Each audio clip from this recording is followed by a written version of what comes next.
This is the You Can Learn Chinese podcast, part of the Seneca Network from SupChina. For everyone who's trying to learn Chinese or reaching for the next level, you came to the right place. I am your host, Jared Turner, longtime resident of China, co-founder of the Mandarin Companion Graded Reader Series, and the only thing cheap at the gas pump is me. My co-host is John Pasden, co-founder of Mandarin Companion, founder of AllSet Learning, the Chinese Grammar Wiki, Sinosplice.com, and he doesn't have hypochondria, but he's scared he'll get it.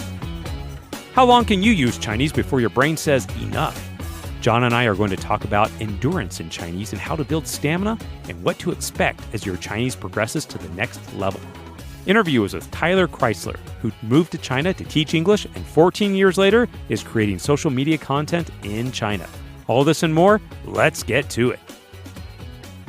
Hello, everyone out there. We're pleased to be with you. I'm Jared Turner, joining you for our wonderful podcast today. And this is John Pasden. I am in Shanghai, China, where we're no longer under lockdown. How's it going? All right, John, you've emerged from your cave, which is your apartment. How is it now? Yes, restaurants are not open. Gyms are not open, so it's not really normal, but whatever. Life goes on. So you're just like aimlessly wandering the streets, like zombies in search of brains? Or what's this like? Get your takeout, take it home. Yeah, pretty much. Sounds delightful. Wish I was there. Thank you.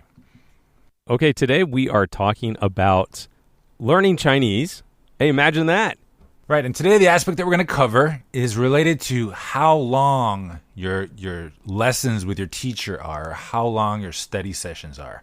And if we're talking about lessons with teachers, specifically one-on-one lessons, because those can be the most tiring, and that's one of the things we're talking about. That's right. And I would say, John and I, we had a little back and forth on this. I like to expand that even a little bit, saying how long can you even stay in Chinese, and whatever that is. It could be lesson, study session, test, reading, whatever it is. So, a little bit about what? Language endurance? How would we phrase that, John? Yeah, language endurance, stamina. Mm-hmm. It's something you got to work on at some point. Yes, it's kind of like, Rocky. He's out there, running and taking hits to the chest and stuff, building up for the big fight. But we have to do this as well for learning a language, in this case, Chinese. All right, so to illustrate the point, let me give you a few examples of ways that you could be spreading out your studies. Okay, suppose you're doing 4 hours of lessons a week. All right, so in example 1, you're studying 6 days per week. You're studying for 10 minutes at a time, spread out throughout the day. So 8 a.m., 12 p.m., 4 p.m., and 8 p.m., but only 10 minutes each time. Yeah, maybe you got your flashcard app and you maybe got someone you're just speaking with a little bit here or there in Chinese, something like that, right? All right, yeah, but it's 6 days per week, and you're doing it 4 times a day, 10 minutes each time. It's kind of a lot to manage. Well, at least kudos on the frequency, right? Yeah, frequency is good. All right, so second example. You're studying 4 days per week, each time for 1 hour. Mm-hmm. Mm-hmm. All right, third example. You're studying 2 days per week, each time for 2 hours. That's getting a bit long, right? And finally, Example 4, you study 1 day per week, but for a 4-hour marathon session. Holy shnikes. All right, so I think you can see that, the way you break this down is going to have, like, some serious effects on your energy levels.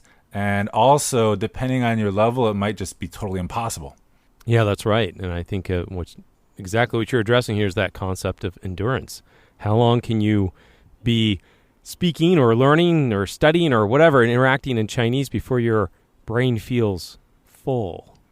Yeah, so that first example where you're studying 10 minutes at a time, you can imagine when you first start learning Chinese and like every sound is so foreign, like you get kind of fed up with it pretty fast.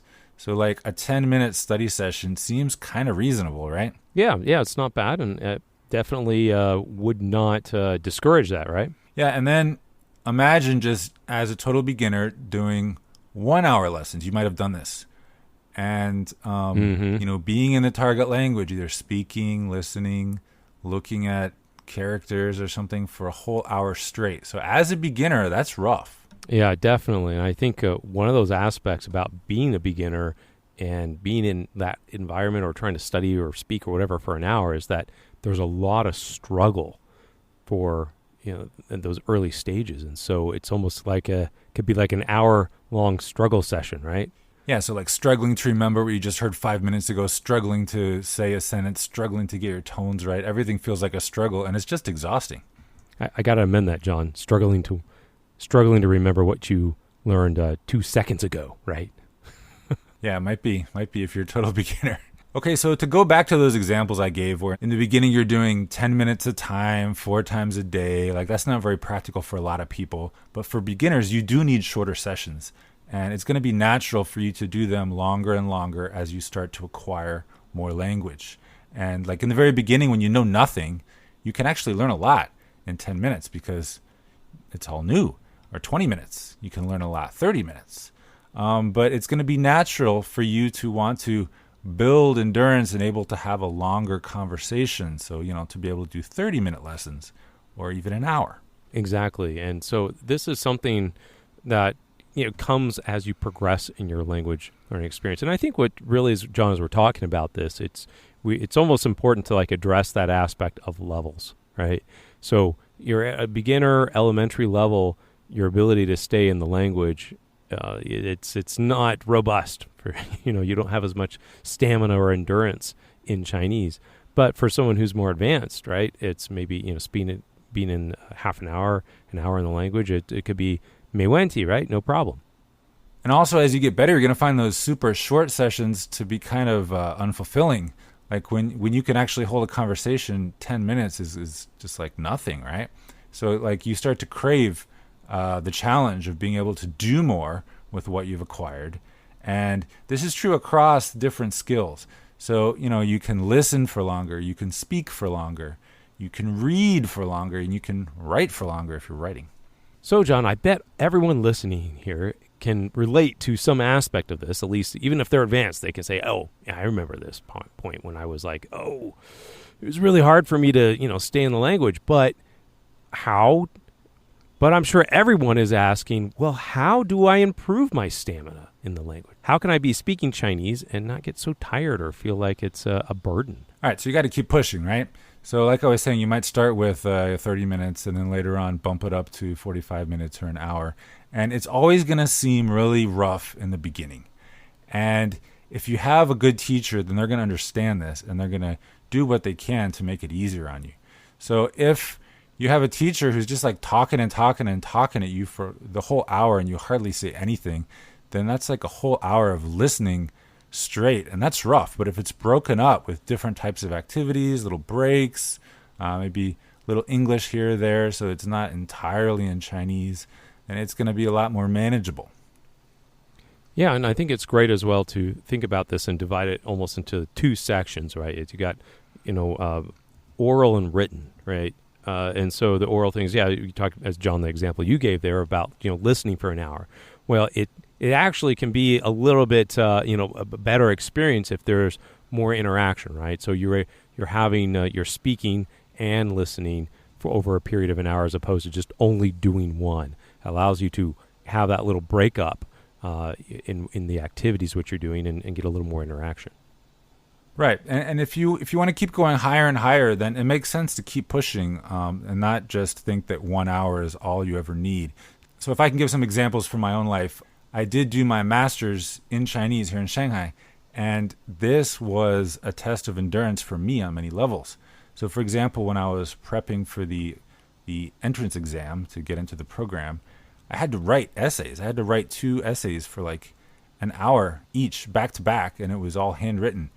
And you don't just go straight to being able to write nonstop for 2 hours if you've never practiced it, right? I really had to build that endurance, and I did lots of writing practice in order to get to that point. And then, in the same way, I had to read lots of stuff to get into the program, Chinese articles on linguistics, and then the program made me read a whole bunch of other stuff, which was also academic papers. So fortunately, I'd already built up that so I could handle it. So if you're trying to keep leveling up, then there are going to be challenges that are going to make use of your endurance.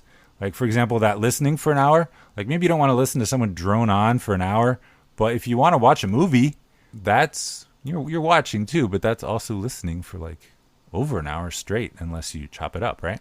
That's right. Now, I would say that there's one important aspect of this that also can help you build this endurance. And what I point out here is the comprehensible aspect, comprehensible input. Like if you are sitting down and watching a movie, but your level is way low and you can't understand like 80% of what's going on, it's not going to be a very pleasant experience, and you're probably going to tune and check out at some point. And see, this is also that aspect, right, John, of like tuning out. Have you ever been in that, and this is the question here to you, all you listeners out there, have you ever been in that situation where you have a native Chinese speaker, they're speaking to you, and you can't understand most of what they're saying, and they kind of keep speaking, and you just kind of check out, right? You're just maybe got wide eyes, and you're like, dui, or something like that, but you really have no idea what they're saying. So this is a really important aspect, because you may be getting exposure to the language and they may be speaking to you, so you're having that auditory input, but you can't comprehend it. And so it just turns out to an incomprehensible experience, and it can be frustrating, right? So the really important aspect about this is that if you are trying to stay in the target language and you're starting to, want to speak and listen, it's very important that what's going on, that interaction, what you're speaking and what you're listening to, is comprehensible to you. And that's going to make you help have a better experience and help you build stamina better, as opposed if you're just thrown in an environment like they throw you into a lecture on, the geopolitical dynamics of, Southeast Asia or something, right? And it's all in Chinese. You're like, I have no idea what's going on here. Yeah, I mean, if it's way above your level, you really only have two choices. Either you keep asking them what something means, which is often not an option, or you just kind of check out. So yeah, it's got to be at your level. And if you're working on building endurance, whether it's with a teacher or whether it's with reading material, then you might have some control over that, and you can build at roughly the right level as you extend the length that you can handle. Now, you said a magic word there, John. Reading material. Ha ha ha. That's something we have a little expertise on. But I want to bring this up because there are people that I've talked to that they say, oh, I'm going to go, take the HSK test, or maybe they have another Chinese exam that they're going to be working on. It could be for classes, whatever. And so they may be sitting for these exams, and, for like the HSK, it's like 2 or 3 hours, John, right? Something like that. Well, what makes you think you can sit down and take like the HSK test for like hours when you can't sit down and read a book for like 30 minutes in Chinese? It's just, and you may like go through a practice. This is why, you do practice exams, and you may take one of those, and they're long, right? But you feel exhausted at the end. Well, one of the best indicators of success test prep is that reading speed, and we always talk about the reading speed and everything. And greater readers are a great way to build reading speed and stay in that target language for a good period of time and help build that endurance. I've talked about him before. One of a Chinese teacher we've worked for, his name is Grant Brown. He's here in the United States. That's just something he would do with his students in preparing for some of these Chinese exams they were preparing for. He'd say, all right, how many 15-minute segments can you spend, like reading in Chinese? And so they would, every 15 minutes, or they check the box, but they would try to extend that out and get 2 boxes out, and then, 4 boxes, so 45 minutes and so forth. So in doing that will help you build that ability to stay in the language in a type of an environment where you're getting actual comprehensible input through written format. And, you come across stuff you don't know, you can stop, you can reread. But the extensive reading aspect is an excellent way to help build that endurance. And of course, reading is super useful. You might just be reading Chinese for pleasure at some point, and you're probably going to be doing it for stretches of longer than 10 minutes. So, you want to build up that endurance. Another thing, though, that I see a lot is that people, even at like the intermediate level, they don't have much endurance for their own speaking. It's like they can only say 1 or 2 sentences, and then they kind of kick it back to their conversation partner. And they just listen for a while, and they make a comment, and then they just listen. So this is something that you could also try improving, being able to speak for longer stretches of time. And it can be really hard, especially if you're somewhat introverted. I can sympathize with that. But if you can't talk and like string together thoughts in a coherent manner for longer than like 2 sentences, then that's also something you can work on. And that's going to make your Chinese a lot better. Yeah, and when you're doing that, the struggle is actually where you have the growth, right? You might be you may be used to like explaining your job and where you're from or whatever, your family, things like that. But maybe now you have a unique idea on a perspective, or maybe something in current events. What I usually find, John, is that when we get into discussions, when you have things that have maybe a moral position or a perspective, that could be like more of a moral perspective. People can get very energized about that, and actually, that's a great opportunity when you're trying to speak in Chinese. Is that, hey, well, I have this actual perspective. I think like this is right or this is wrong, and now you have a lot of impetus. Your reason that you want to explain yourself and you want to share your perspective and idea. That can be a great way to kind of get past that 1 to 2 sentence perspective on something. Yeah, some people might be tempted in that kind of situation to just say 1 or 2 things and be like, that's all I'll say on that, because it's hard. Mm-hmm. But this is where you get creative. You start giving examples to illustrate your point and just figuring out ways to get your point across and just trying to communicate. That kind of stretching is very useful for improving your Chinese. So I think ultimately, John, as we're kind of talking through this, it's a little bit like to build that endurance, it is going to take work and there is going to be struggle. I referred this at the beginning of the episode about like Rocky. There's the class. If you guys have seen the movie Rocky, it's dun dun dun dun dun dun dun dun. He's out there running down the street. He runs up the steps. He's punching those big like cuts of meat in the meat locker, right? And he's just doing all these things, and he's really working hard because he's trying to build his endurance, his stamina, to get ready for the big fight. And to a degree, we're going to have to do elements of that. Now, we don't have to be, a Rocky champion per se. But, you're going to have to proverbially get out there and run. You're going to have to proverbially, get out there and climb the steps. And it will take some effort, and you're going to have to push through some discomfort if you're going to build that stamina. And, Jared, I think the sports analogy is pretty easy to understand, even if you haven't seen Rocky. Yeah, so there you go. I take whatever sports. But one other thing I want to mention, though, is that as your level increases, your Chinese gets more and more advanced. You're going to need to put more time into your studies or into your practice, whatever you want to call it, in order to keep improving. So in the beginning, you can get away with an hour a week. But later on, once you get to be advanced, you need to be spending longer periods of time reading, longer periods of time in discussion, longer periods of time, watching something. Because just a little bit here and there it might not even be enough to maintain your level. Definitely. And I can chime in on this one, John, because I've had a tutor now for about the last almost year, I believe, and hour-long sessions. And I've been out of China with the coronavirus. I haven't been back there, almost 2.5 years now. And so I just don't have that many opportunities to speak Chinese in my area.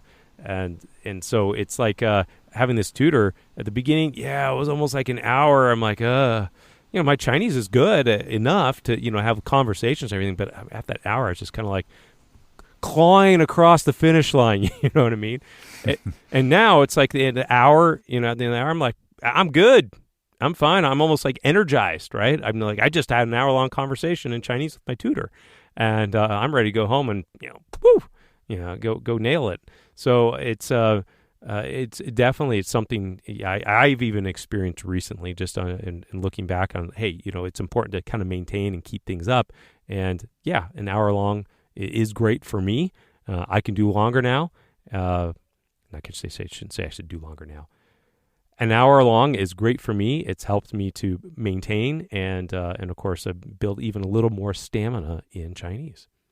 All right. So to wrap up our conversation today, just a few quick points. Like number one, it is exhausting to spend time in Chinese, either with a tutor or doing whatever. It's exhausting in the beginning, but you can build your stamina. And the longer you study Chinese, the more time you're going to want to devote to your studies. So you're going to want that endurance, so that you can keep improving your Chinese. That's right. So just, so when you're out there and you're approaching those 30 minutes and you're like, oh, my brain feels full, right? Just think of Rocky, out there, working hard and getting stronger, building that endurance because, you can do it, right? Punching that meat. Yeah, punch. All right. Careful on that one, John.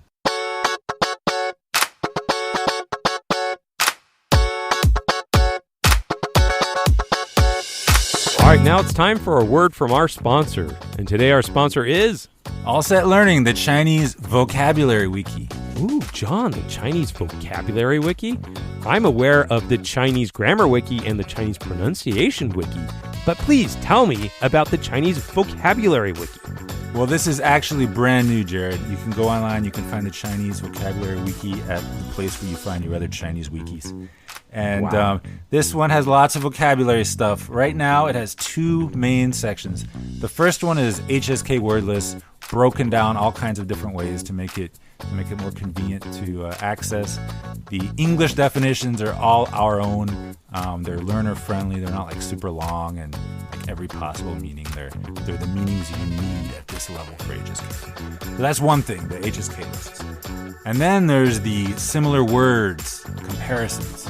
So, the Chinese grammar wiki has some of this, but there's all these other words that, it's not a grammar point. It's just there are these two words that are pretty similar, like 认识 and 知道. They both mean to know, but when is it one and when is the other? So there's lots of comparisons like this from elementary through intermediate, and we leave out all the kind of super hard and annoying ones that seem to find their ways into other books. We focus on the really useful ones. Wow, John, this sounds like such an incredible resource.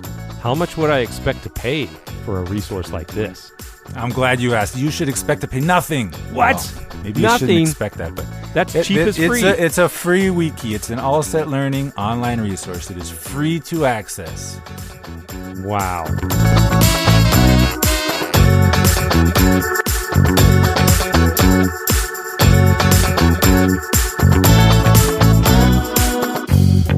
All right, now it's time for rants and raves. All right, John, what do you have for us today? Do you have a rant or do you have a rave? I have a rant. And, I'm usually positive, but this is relevant to what we're just talking about. I kind of like these books that compare similar words, and so I've looked at many. And so many of them just bring up these really obscure words. And I don't understand why they think learners need to know the differences between two words that they would almost never use. Or maybe one of them is useful, and then the other one, you're just like, I've never heard of this word. And you're looking at it, and you're just like, why would I use this word? And I think it's kind of an extension of that habit that some teachers have where it's like, oh, you're advanced, but do you know this word? And they just start throwing out all these really hard words and these chengyu, and that's not necessarily what you need right now just because it's something you don't know, right? Yeah. So focus on I+1 was just a little bit harder than your current level, and then something that you can incorporate into your current level of Chinese and then use it. Well noted. That's my rant. Well, there's all those people doing that. Stop doing that, right? Or something. You tell them, Jared. All right, so rant or rave, what do you got? I got a rant, John.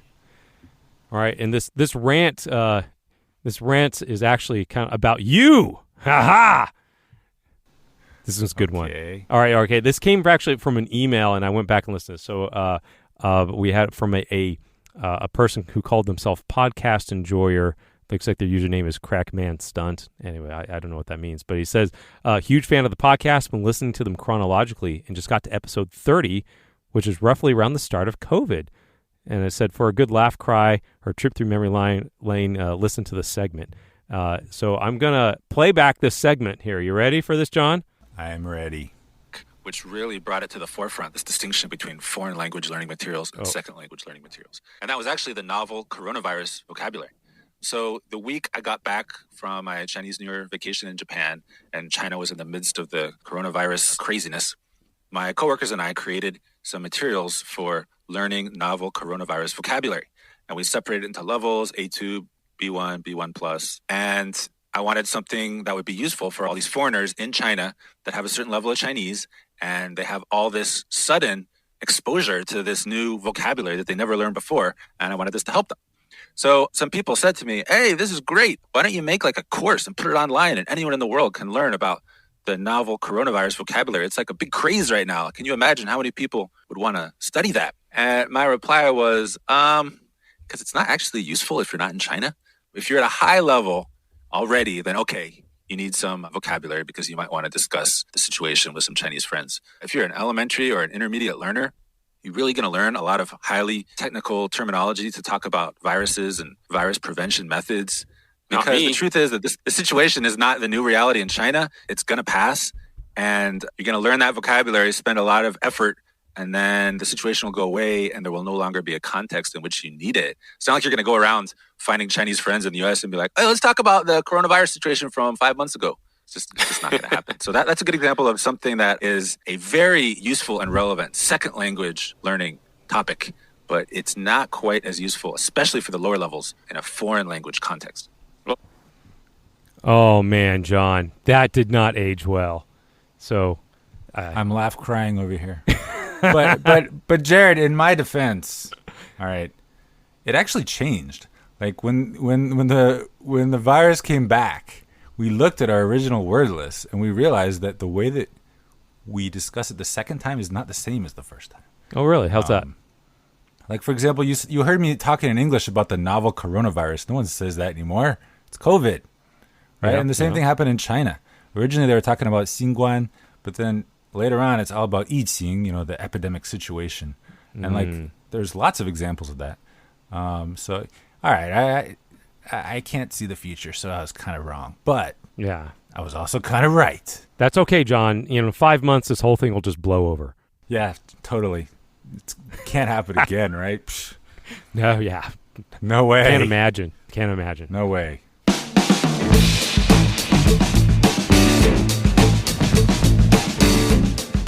My name is Tyler Christler. I am from Portland, Oregon.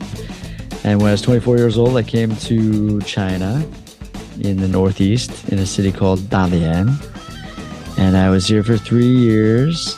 I started as an English teacher, and then I got into what we're doing now, which is social media. Tyler's origin story is not uncommon. He came to China to teach English, then after learning the language, a cornucopia of opportunities opened up to him. And I'm 38, so I've been in China for 14 years. Married a Chinese woman, and we have 2 kids together. Tyler's enthusiasm for language and life is infectious. But early on, he approached learning Chinese with determination and resolve. And today, his life bears the fruit of his efforts. Stay with us.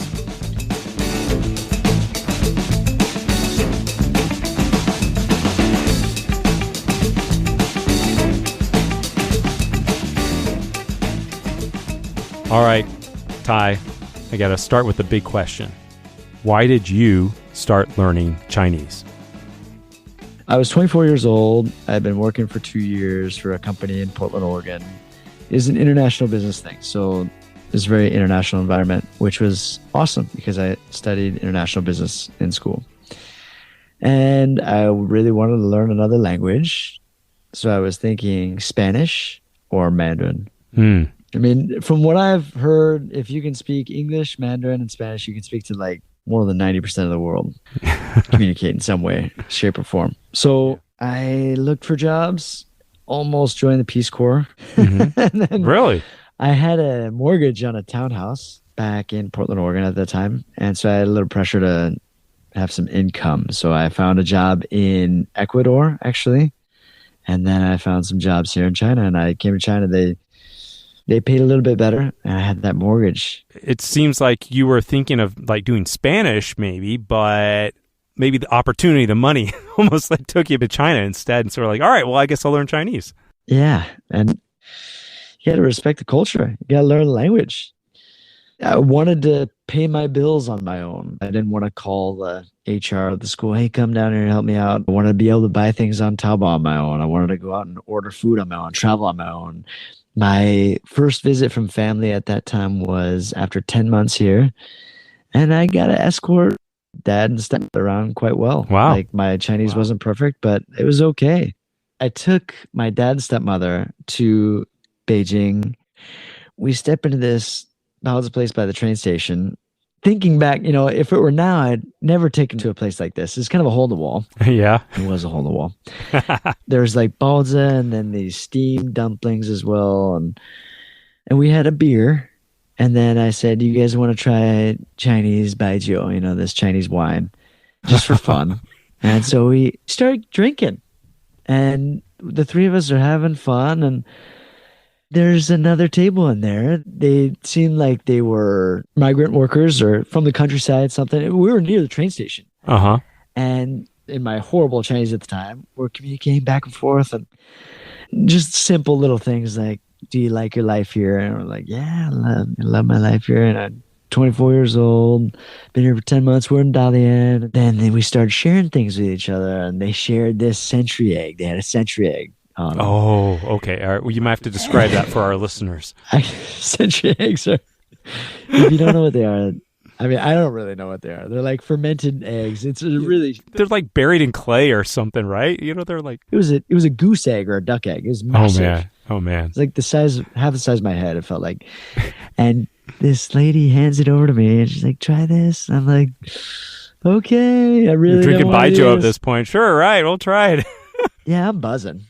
And I just take a big bite, and I'm like, yeah. You know, you don't want to offend anybody. And they loved it. My dad and stepmom didn't try the egg, but I think I had at least half of this thing. And those things are like really salty, aren't they? So the really salty one is like the duck egg or the goose egg. This century egg is a whole different... Maybe I haven't had one then. So century eggs, they're actually good with other stuff. If they're cut up and then put with some tofu and other sauce and stuff like that, they can be quite good.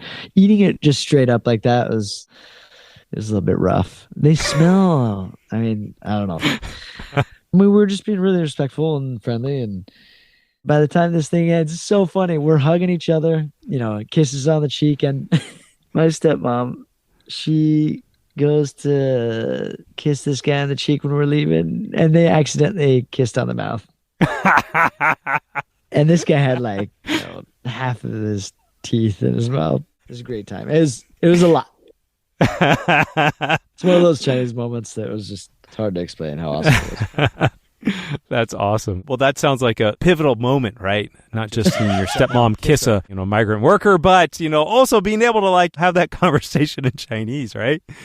But yeah. But what kind of kept your like focus, like saying, "Hey, you've been in China now for what, 14 years?" So 14 years now. Yeah, came in 2008. And so, why did you decide to stay? I mean, at this point, you've been teaching English, but you decide, "Hey, I'm gonna continue to work on my Chinese and I want to stick around." Yeah, so the original plan was to be here for 2 or 3 years, get a good grip of the language, and then go back and get a job back in Portland or Seattle or San Francisco. And then I just kind of stayed for another year. I was there for 4 years, and then my dad came again with my sister, and we had this serious talk about, getting serious about looking for a job, coming back. And then I started looking for a job, but at that time it was a month into the job search, and then I bumped into my future wife. Wow. Yeah. So I moved to Shanghai for a job, did that for 6 months, didn't work out. I came back. I was here for another 6 months with no connection with this gal. And I was getting off work one night with a buddy of mine, and I see she's about to get out of a taxi. So I go and knock on the window, and I open the door for her. I was like, "Do you remember me?" I mean, she was a really good friend before. So we added each other's WeChat and then kept in touch with her. And then we saw each other, kind of went for a date a week later, and then we just kind of hit it off. Wow. Was your relationship in English, or is it like in Chinese or Chinglish or what? Good question. She spoke no English at all. It was really bad. Wow. But when I met her, I was already here for 3 years. So my Chinese is okay. She had no interest in learning English. I wanted to teach her English, though. And then we dated for 6 months, and then my mom visited. I had to translate everything. It was really tough, very stressful. Wow. And all my wife now could say was like, "Welcome to China." No joke. That was it. And then my mother went back home, and our relationship just kind of deteriorated. And after 6 months, we broke up. Oh. So we dated for a year. We broke up, and then I went back to America for a little bit. And after 4 months of being apart, we talked about getting back together, and we did. And then I said, one of the things we need to do moving forward, though, you got to learn English. Mm-hmm. Otherwise, you can't communicate with my family or friends that don't speak Chinese. And so I had tried to teach her before we'd initially broken up, and I think that led to tears one time at a coffee shop on her end. So this time we didn't do it that way. We got her signed up for some classes, and She's great. Her English is great now. Wow. She picked it up real quick, and Wow. she's really, really good now. Communicate. My family, they all love her. She's awesome. That's a cool story. So that's a little bit of a lot of the stories I've heard is, guys, I'm going to learn Chinese so I can communicate with her family, but it was a little bit of that opposite, right? But how did that impact your relationship? And I mean, obviously it sounds like she was able to develop a relationship with your parents. 100%. They all just love her. She's super fun. She learning English was a really good thing for her too. Like, helped her meet different people from all over the world, and more diversity and more positivity and challenging herself. I think it was a really good thing for her. Mm-hmm.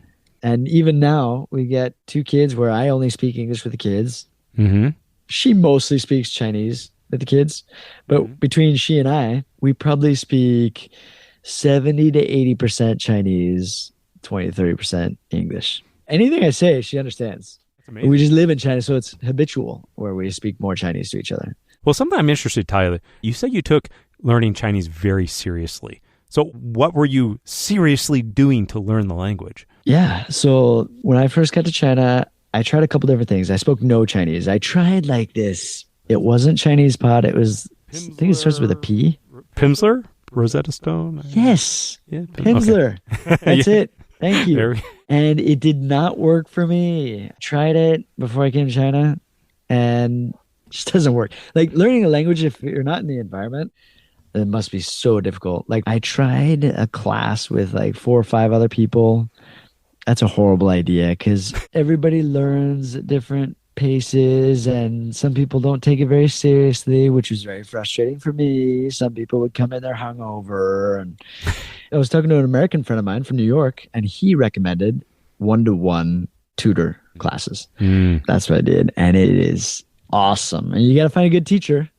3 classes a week for 60 minutes at first, because it's exhausting. Yeah. Learning a language is exhausting. Like, it will really drain you mentally, physically. 60 minutes at first, then we moved to 90 minutes. And we just talked. She had a notebook and she would write things down for me. We weren't like following any course. And it worked great. It was just like conversation slowly. And she spoke English, but I don't know if that's 100% necessary. Mm-hmm. And she tried not to. I sometimes would have to tell her, like, speak less English. Mm-hmm. You have to really coach your teacher to cater your needs. Yeah. Like, you also have to be very self-disciplined to know when to talk to the teacher and say, we need to be more intense with the Chinese, because they sometimes will try to practice their English with you. That happens a lot. It's not what we're paying you for. Yeah. Anyway, that worked. So 3 classes a week, 60 to 90 minutes. I did that for like 2 years. On top of that, I was studying on my own, which is crucial.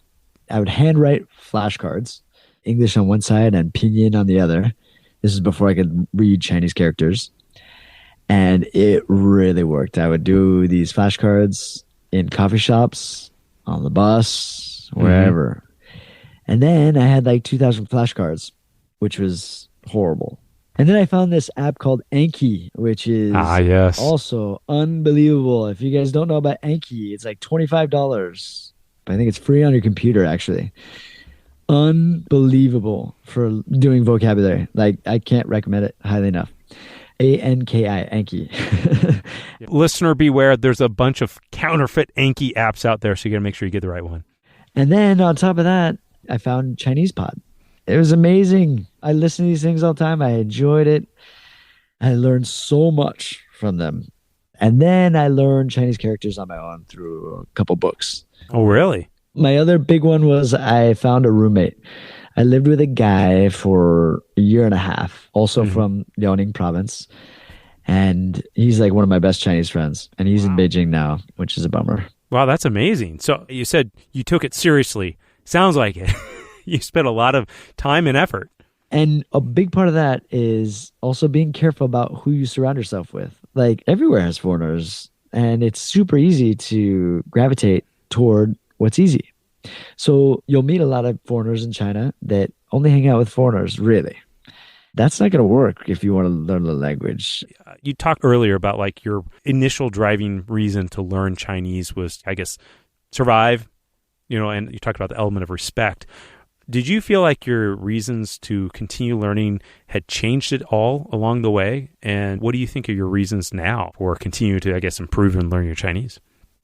So initially, survival, respect for the culture, and that just kind of keeps on going. Because I was 24 when I started learning the language, and I would consider myself fluent in Mandarin, probably at the time of like 3, 4, 5 years into my journey here. But that doesn't mean my Chinese is perfect. Even still, I mean, I run into things I'm learning or being challenged with. Language is for a lifetime. Yeah. And everybody learns languages at different paces. Mm-hmm. I've heard rumors, Ty, you're going to have to confirm these are true or false, that you also speak a local dialect there in Dalian. Is that accurate? That is accurate. I knew that was going to come up in this conversation. And dialect is awesome. And I think that if you live here in China, you should highly consider learning the local dialect. Mandarin, number one, of course. If you speak that, you can speak to Chinese people. But beyond that, even a little bit of dialect will go a long way with regards to connecting with the locals. Because a lot of foreigners speak Chinese now. I mean, speaking really good Chinese is rare. Mm-hmm. But getting by, with survival Chinese, a lot of people can do that now. Yeah. But dialect, I mean, that just takes you to a whole new level. And it's a different way to connect with people. And people look at you differently if you can speak local dialect, I think. I've experienced that in business back in Shanghai. If I had an employee who's Shanghainese and she speaks Shanghainese, if I could go to a government office or something and I've got a problem, if they speak in Shanghainese to that government official, things go a lot better. So I have even seen that even on the Chinese side of things. So tell me a little bit, is this more of a dialect or is it more of a different language? Do you know what I mean? How closely related is to Chinese? And how did you go about learning this? I'm very fortunate in that Dalian local dialect is not like Shanghainese. Shanghainese is a totally different language. Like nothing to do with Mandarin. There's some, but yeah, there's not a lot. The tone structure is like totally different too. It's crazy. Yeah, I mean, it sounds completely foreign to me. I don't understand any of it. Gotcha. So how did you go about just like acquiring? How did I do that? I'll tell you. I started dating my wife, and she's from here. And so before, I sounded like I was from the Northeast. My teacher is from Heilongjiang, which is way up north, which is where they speak apparently the most standard Mandarin.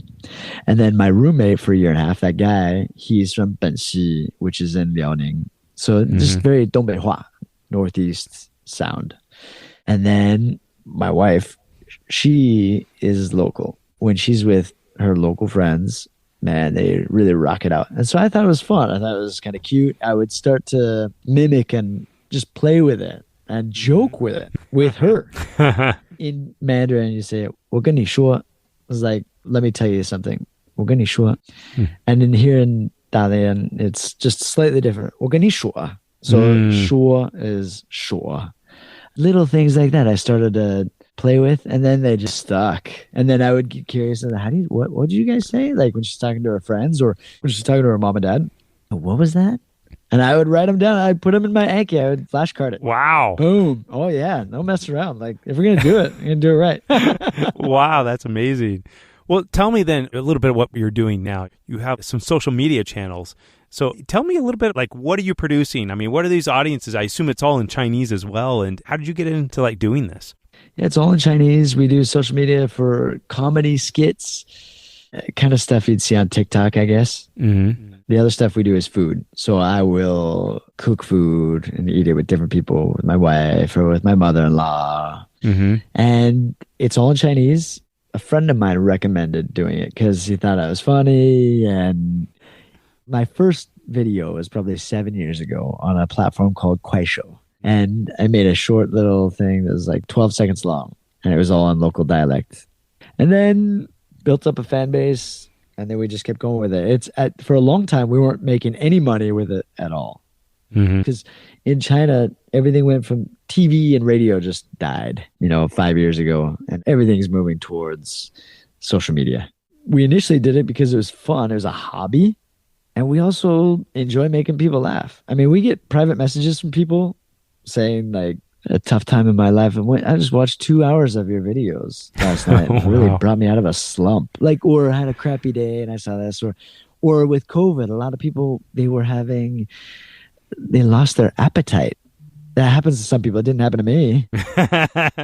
It's all fun stuff. It's all light, nothing deep, nothing sensitive. We don't touch any of that stuff, which is probably a good idea, being where we're at. In China. Yeah. Wow. That's exciting. I think this is all really interesting, Tyler. And is there any story that was really influential to you, I guess, in maintaining your motivation and your desire to continue to progress? Sure. Even though I was working really hard and really positive about it, you still come up against roadblocks or people with negative attitudes about it. Along the journey, I had to be selective about Chinese friends I was making. I was teaching English too. So you run into a lot of Chinese people that have learned English or really want to learn English, that are staff or people you're around a lot. And in China, you're going to bump into Chinese people that only want to speak Chinese to you. Even if your Chinese is way better than their English, they really want to practice their English, which is great. Mm-hmm. But you need to decide whether or not that's for you, if that's where you want to go with it. I was very careful about that. And there's this language power struggle that actually John Pasden wrote an article about. Yes. On a blog that he had years back. Sinosplice.com. Correct. And my buddies here that have learned Chinese, we all can relate to that article so well. Like, you're going to run into people that just want to speak English with you. And that's really tough and sometimes very demotivating. And it's like, probably 2 months or 3 months into me being here. So we're talking back in 2008. And I went to pay my electricity and water. And it was, I swear, I was in there for at least 20 minutes. Trying to do something that should have taken 20 seconds. And I'm not calling the staff at my school to help me out. And there were 2 ladies and a guy, and the guy didn't like me. He didn't like what was going on. Maybe he didn't like foreigners, I don't know. But the other 2 ladies, they're just so sweet and helpful and patient. And I got it done. I got my questions answers. And I got it done. And another thing I needed to do was book this water cooler container. One of those huge, 10-gallon. 桶水, right? Yeah. Bottled water. The ones that go like in the office water cooler thing. Yes, office water cooler thing. And you can get a delivery kind of thing. And it was just getting this thing worked out. But I got it done. And they just loved it. And I would go in there my first year. I'd sometimes just chit chat with them for a little bit. It's these little things. I don't know. They always say it's like the best things. They definitely take time and can come back. So if you're learning Chinese, keep at it and just stay strong mentally. There's part of that shared struggle, right? But the reward is when you actually are able to communicate, right? And it's like, wow, you did it. Well, Ty, what advice would you give to someone who's starting to learn Chinese right now? I would say keep listening to this podcast, stay motivated, learn from guys like you and John Pasden. And even when you guys were putting out your books, I would use them for learning my Chinese reading. Oh, really? Graded readers. And Chinese pod was big for me, too. That was a motivator. Well, Ty, this has been great. I really appreciate taking the time to share your story, your experience with us. And, it's been really insightful. No worries. Thanks for having me, Jared. I appreciate it. And good luck to all of you listeners out there with learning Chinese and learning about Chinese culture. It's so awesome. It's a blast. Well, Ty, if people want to see some of your videos or what you're doing on social media, where can they go? So TikTok is the international version. We're not on there. We're on Douyin, the local version, and Bili. Yeah. You can find me. My name it's a Chinese name. Maybe you can write it in the notes. I'll send it to you. We'll put a link in the show notes. So if you want to find Ty's stuff, you can go to the show notes, click there, and see what he's doing in Chinese. Crazy. All right, Ty. Well, thanks so much for taking the time to be here on our podcast, and wish you all the success here in your endeavors in the future. Thanks, Jared. Appreciate it. You have been listening to the You Can Learn Chinese podcast. Help us spread the word by sharing this with your friends, classmates, teachers, cousins, carpenter, scrapbooker, developer, dancer, professor, bride, groom, and that one guy named Charles. You can subscribe in iTunes or wherever you get your podcasts. And please write us a review so we know how we're doing. You can find us on Facebook and at mannercompanion.com or tag us on social media, #MannerCompanion. Apologies to John Cena, we just ran out of time. The You Can Learn Chinese podcast is produced by myself, Jared Turner, and our editor is Kaiser Kuo at SupChina, and our interview editor is Dominic Edgley. And I'd like to thank our guest interview, Tyler Christler, and of course thanks to my co-host, the man, the myth, the legend, John Paston. See you next time.